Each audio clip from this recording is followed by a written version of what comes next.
মাননীয় স্পিকার, আমি আমার বক্তব্যের শুরুতেই আপনার মাধ্যমে আমার নির্বাচনী এলাকা সাথিয়ার সর্বস্তরের জনগণকে আন্তরিক ধন্যবাদ জানাতে চাই আমাকে তাদের প্রতিনিধি হিসাবে জাতীয় সংসদে পাঠানোর জন্য।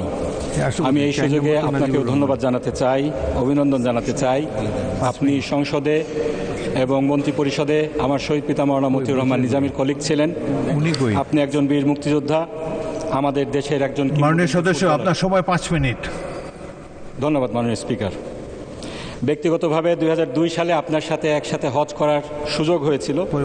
আপনাকে আমি একজন সজ্জন, বিনয়ী, সদালাপী এবং উদার মনের মানুষ হিসেবে জানি। মহান রব্বুল আলামিনের দরবারে দোয়া করি আল্লাহ সুবহানাহু ওয়া তাআলা যেন আপনাকে আপনার উপর অর্পিত দায়িত্ব সততা এবং দক্ষতার সাথে পালন করার তৌফিক দান করেন। মাননীয় স্পিকার, 1991 সালে 11-12 বছরের একজন বালক হিসাবে এই সংসদের গ্যালারি থেকে আপনাদেরকে দেখেছি। আজকে আপনার সভাপতিত্বে এখানে আমি বক্তৃতা দিচ্ছি। দ্বিতীয় প্রজন্মের সংসদ সদস্য হিসাবে স্বাভাবিকভাবেই অনেক স্মৃতি মনে পড়ছে। আজকের মাননীয় প্রধানমন্ত্রী যেখানে বসে আছেন সেখানে ওনার মা দেশনেত্রী বেগম খালেদা জিয়া বসতেন। এই সংসদে আমার শহীদ পিতা মাওলানা মতিউর রহমান নিজামী, শহীদ সালাউদ্দিন কাদের চৌধুরী, আল্লামা দেলোয়ার হোসেন সাইদি, মরহুম আবদুল্লাহ আল নোমান, সাদেক হোসেন খোকা সহ অনেকেই ছিলেন। ইউটিউব বা ফেসবুক রিলে এখনও অনেক ভিডিও আসে যেখানে আমরা দেখি আমার শহীদ পিতা মাওলানা মতিউর রহমান নিজামী তার স্বভাবসুলভ যুক্তিপূর্ণ বক্তৃতা রাখছেন এবং দেশনেত্রী বেগম খালেদা জিয়া সেটা টেবিল চাপটিয়ে অ্যাপ্রিসিয়েট করছেন। আজকে তারা আমাদের মাঝে নেই, কিন্তু তাদের সন্তান হিসাবে আমরা জনগণের ভোটে নির্বাচিত হয়ে এই সংসদে এসেছি। মাননীয় স্পিকার, আমাদের দ্বিতীয় প্রজন্মের সংসদ সদস্যদের মধ্যে এখানে একটা বিষয়ে মিল রয়েছে। আমরা সকলেই ফ্যাসিবাদের নির্যাতনের একটি কঠিন অধ্যায় পার করে এখানে এসেছি। দেশনেত্রী বেগম খালেদা জিয়া, তাকে যেভাবে এক কাপড়ে তার বাসা ছাড়তে বাধ্য করা হয়েছে, মামলা হামলা করে তার পরিবারের উপর নির্যাতন করা হয়েছে, তাকে মিথ্যা মামলায় সাজা দেওয়া হয়েছে। একইভাবে আমার শহীদ পিতা মাওলানা মতিউর রহমান নিজামী, দেলোয়ার হোসেন সাইদি, শহীদ সালাউদ্দিন কাদের চৌধুরী সহ অনেককেই শতাব্দীর জঘন্যতম মিথ্যাচারের মাধ্যমে বিচারিক হত্যাকাণ্ডের শিকার হতে হয়েছে। আমাদের কাউকে কাউকে গুম করা হয়েছিল, কাউকে কাউকে দেশ ছাড়তে বাধ্য করা হয়েছিল। তা আমি বিশ্বাস করি মাননীয় স্পিকার, আমরা শুধু আমাদের পূর্বপুরুষের লিগেসি এখানে বহন করছি না, বরং আমরা সকল নির্যাতিত পরিবারের প্রতিনিধিত্ব এখানে করছি।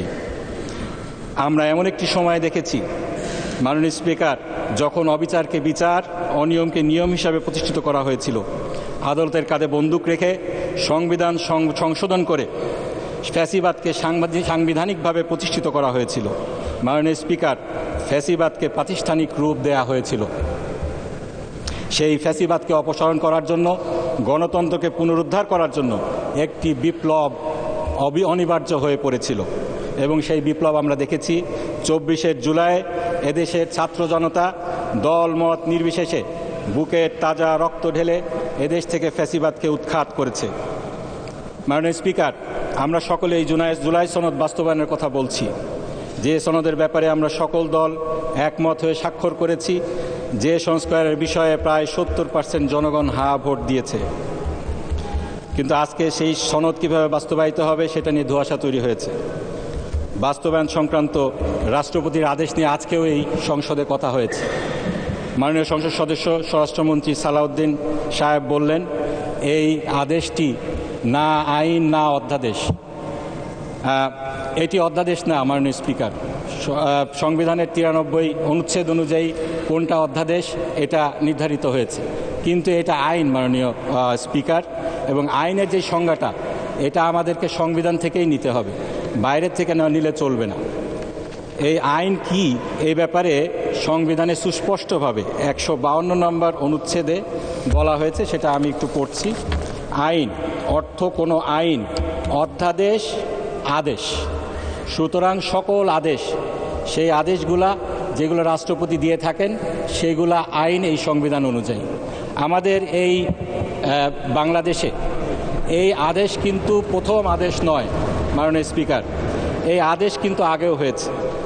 আমাদের দেশে 1972 সালে, 71 এবং 72 সালে 155টির বেশি আদেশ হয়েছিল, যেগুলো এখনও আইন হিসাবে বলবৎ রয়েছে। আমরা যে এখানে নির্বাচিত হয়েছি মাননীয় স্পিকার, সেই নির্বাচনটা হয়েছে আরপিওর আন্ডারে। সেই আরপিওটা কি? রিপ্রেজেন্টেশন অফ পিপলস অর্ডার 1972, এটি একটি রাষ্ট্রপতির আদেশ।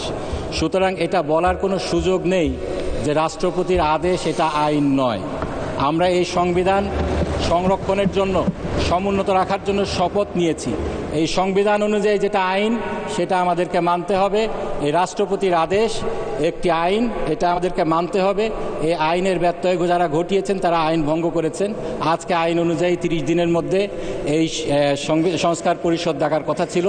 এই আদেশের 10। ধন্যবাদ মাননীয় সদস্য। আচ্ছা, 1 মিনিট বলেন। জি, মাননীয় স্পিকার, এখানে অনেক কথাই বলা হয়েছে। আজকে বলা হয়েছে আমরা এই জুলাইয়ের সনদকে সম্মান করি, গণরায়কে সম্মান করি, কিন্তু আবার বলা হয়েছে আমাদের সময় নেই এটা বাস্তবায়ন করার জন্য। আসলে আমরা যদি সম্মান করি তাহলে সময় কেন থাকবে না? আমাদেরকে সময় বের করতে হবে, জুলাইয়ের সনদ আমাদেরকে বাস্তবায়ন করতে হবে। এই সংসদে আমরা সংবিধান সংশোধন করে আমরা এটা বাস্তবায়ন করতে পারবো না।